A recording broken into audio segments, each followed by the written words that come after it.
매일매일 저녁에 오빠 또 술 먹어요. 신랑이 도박?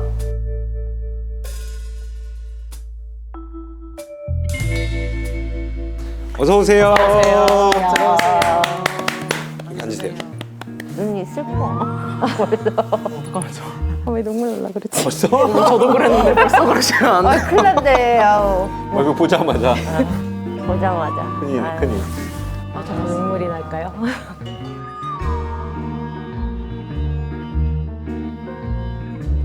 아직 그러면 안 돼요. 나 아직 아무 말도 안 했는데.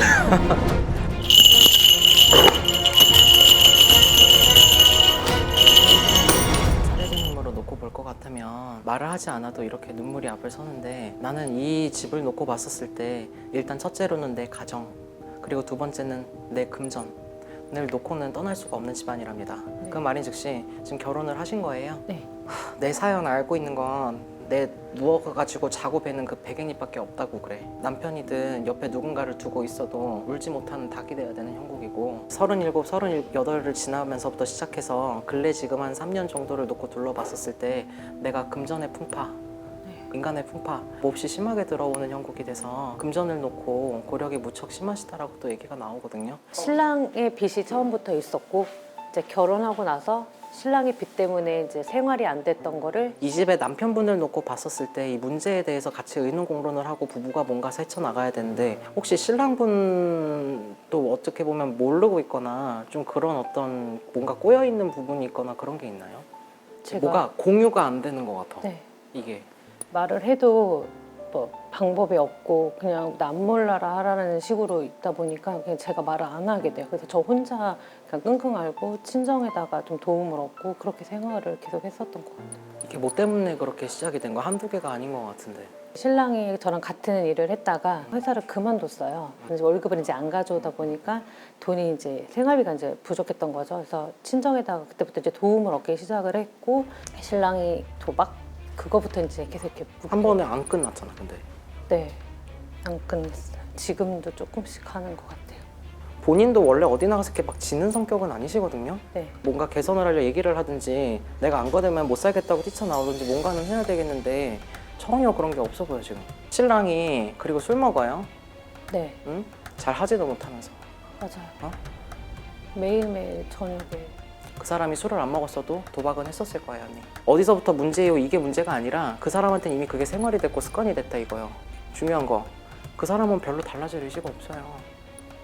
자기가 절제는 하려고는 하는 게 보이기는 해요. 술을 좀 잘 안 먹으려고는 하는데 그래도 매일매일 그거를 먹다 보니까 아기가 아빠 또 술 먹어 이런 말을 하거든요. 그리고 내 남편으로 놓고 볼 것 같으면 굉장히 회피형인 사람이란 말이야.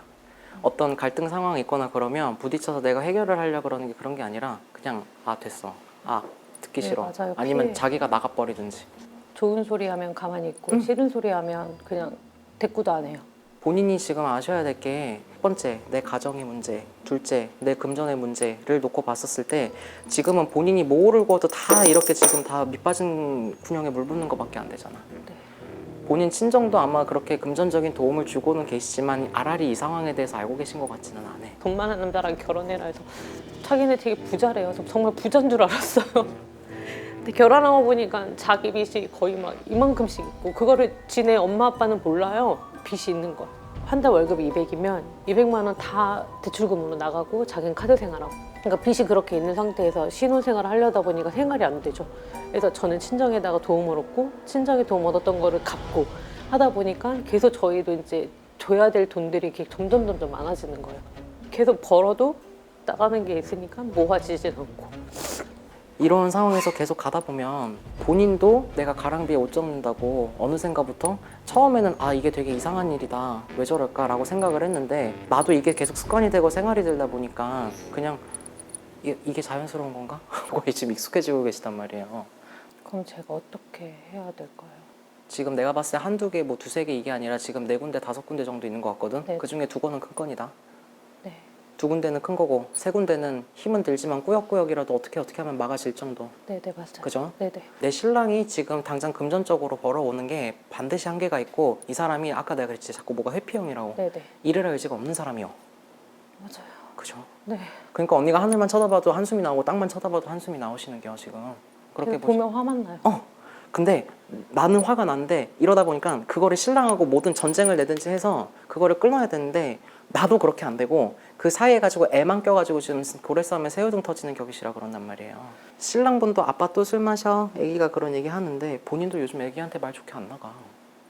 네, 저도 애기 막 그죠? 그러니까 애기는 내 엄마를 놓고도 마음이 불안해야 되고 내 아빠를 놓고도 마음이 불안해야 되는 거야. 내가 금전의 해결이 날 것 같으면 여기서 끝난다라고 하면 본인이 그래도 이제는 내가 가정에 안착을 해서 살고는 싶은데 정리가 될 길이 지금 현재 상황으로는 또 보이지도 않고 내가 인제 와서 일을 계속 한다고 한들 신랑이 바뀌지 않는다면 이 문제에 답은 없을 것이고 본인 운기로 놓고 봤었을 때 일이 단절이 된다 이런 소리가 나오지는 않아. 네. 근데 여기서 아셔야 될 게 지금 내가 이 금전의 어떤 해결을 보지 않은 상태에서 내가 가정에만 너무 붙게 다니면 네. 애기 입장에서는 이 집의 핵심은 결론은 금전에서 나야 되는데 그게 안 돼버리면 얘는 여기서도 안정을 못하고 저기서도 안정을 못하는 거잖아. 그죠? 일하시는 것도 좋아. 괜찮기는 한데 나는 솔직하게 말해서 지금 이 가중을 놓고도 내가 해로백년을 하기가 어렵다라는 소리가 나와. 헤어질 수도 있다라는 말이에요. 근데 신랑이 본인을 쉽게 놔주냐? 절대 그렇지 않을 거야. 그러니까 제가 이제 화가 나면 우스갯소리로 그냥 이혼해 이런 말을 하거든요. 자기는 싫대요. 왜? 그 사람은 너무 잘 알거든. 본인에 대해서. 말을 안 해도 잘 아는 거예요. 나는 살고 싶어서 내 딴에는 얘기를 했지만 본인이 마음속 깊숙이는 사실은 신랑하고 헤어질 자신이 없다는 거야. 누구보다 잘 아는 사람이거든.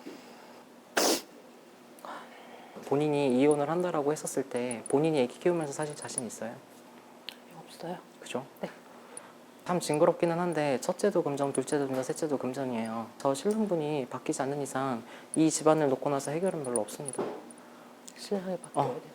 내가 뼈 빠지게 일해가지고 벌어놔서 하나 메꾸고 두 개 메끼고 큰 거 두 개는 남겨두더라도 나머지 세 개는 해결을 해가면 상관이 없는데 내가 그랬지. 밑 빠진 군형에 물 붓기라고. 네.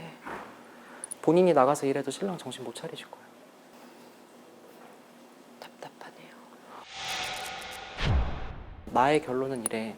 애시당초 만약에 본인이 이 상황을 정리를 하고 싶으면 그 친정에서 돈을 받아서 그냥 돌려막기 식으로 메꾸는 게 아니라 네. 다만 막노동에서 10만 원을 벌든 20만 원을 벌든 뭐가 됐든지 간에 본인이 소액이라도 나눠서 본인이 뛰어댕기면서 갖게끔 해야 되는데 뜨거워 해야 될 쪽은 지금 이러고 앉아있고 본인에도 애먼 사람들만 지금 여러 사람 지금 다 고생시키고 있는 거잖아. 그죠? 맞아요. 누구를 탓하시겠어? 저를 탓해요. 책임감이 없는 사람이에요. 없어요. 제가 이제 답답해서 신랑한테 너는 나랑 왜 결혼을 했니? 라고 물어봤어요.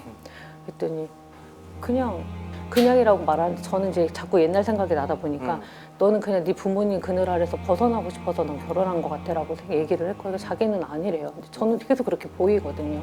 그럼 이 사람에 대해서 지금 본인이 더 착을 가지고 있는 거잖아. 그죠? 네. 그거를 끊어내고 나서 다 필요 없다. 나는 내 새끼가 더 중요하고 나는 살아야겠다. 라고 정말 마음을 먹고 언니가 변하지 않으면 이 이상의 어떠한 변화도 없을 거예요. 의지를 없는 사람을 붙잡고 백날 천날 얘기를 해봤자 그게 뭐가 되겠어. 답은 없어요, 언니. 이거는 정말로 본인이 중심이 신랑이 뭐 돈을 안 벌어서 뭐 빚을 져서 어째서 그게 아니라 내가 못 산다면 못 사는 거예요. 나를 지키고 아이를 지키느냐 아니면 내가 그냥 감정에 끌려 다니느냐 지금 둘 중에 하나예요. 내가 봤었을 때 지금 한 3년, 4년 정도 둘러보면 본인네들 그 큰 빚 두 개가 다 날아갈 수는 없는데 나머지 세 건에 대해서는 그래도 반절 넘게 해결은 나시겠다 그래. 나시겠다라고는 하는데 본인도 금전을 벌어서 움직이는 게 있지만 남편하고 전쟁을 치러서라도 본인이 지금 이거에 대한 끝을 보시지 않으면 더 이상의 해결은 없을 거예요.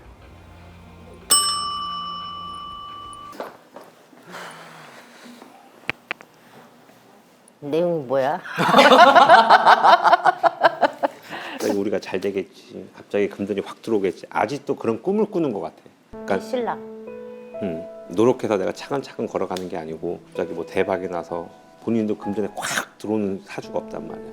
뭐 움직이질 않는데 뭘 나아지겠어. 본인 같은 사주 같은 경우는 본인이 먹여 살려야 돼 원래. 제가요?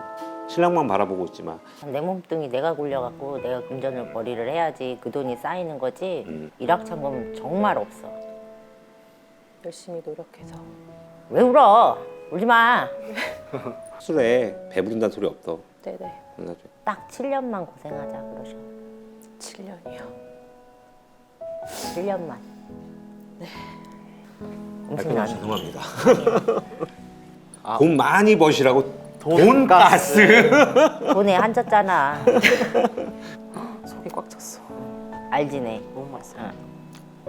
어때요? 맛있어요. 진짜? 네. 오늘 이거 드시고 다 털어버려. 내가 새로 태어난 맞아. 사람. 신랑도 그렇고. 그리고 징징 짜지 말고 신랑한테. 어? 원래 눈물이 많아. 또 울리시면 친해요. 아 미안.